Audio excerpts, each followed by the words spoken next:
सांगतो, जालना नांदेड समृद्धी महामार्ग होतोय। एकूण 179 किलोमीटरची लांबी आहे। परभणीत 4 तालुके, नांदेड जिल्ह्यातला 1 तालुका, जालन्यात 3, 87 गावातून महामार्ग जाणार आहे वगैरे वगैरे। 14,000 कोटी रुपये एवढा खर्च होता। आता तो वाढून 22,000 कोटी झालाय।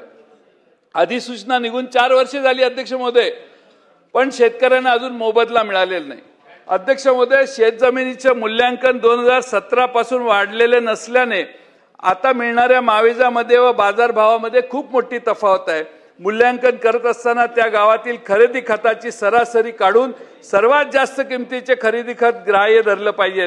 18 ते 21 या 3 वर्षात 10% प्रतिवर्षी वाढ, याप्रमाणे वाढ देऊन मोबदला द्यावा अशी त्यांची मागणी आहे। मागच्या झाडांच्यासाठी देखील कोविड काळात वेगळे दर, डाळिंबाला 3400, सीताफळ 750, आंबा 8 ते 10,000 कमी करण्यात आलेलं होतं। आता ते वाढवलं पाहिजे।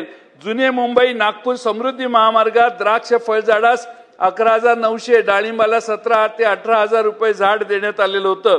अध्यक्ष महोदय, जसं त्या समृद्धी मार्गात काम होतं तीच पद्धत या जालना जिल्ह्यातल्या होणाऱ्या रस्त्यावर द्यावी अशी आमची मागणी आहे। महामार्गाची अधिसूचना 21 मध्ये निघाली, अवॉर्ड 24 ते 25 म्हणजे 4 वर्ष उशिरा तयार होतंय।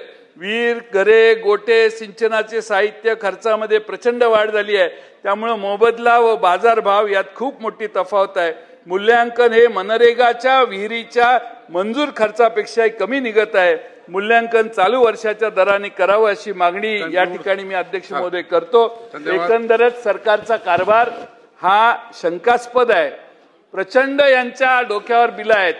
फार मोठ्या प्रमाणात अध्यक्ष, सगळ्या आमदारांची कामं पूर्ण करायची असतील तर 2 वर्ष नवीन काम घेता येणार नाही, खासगीतली माहिती आहे।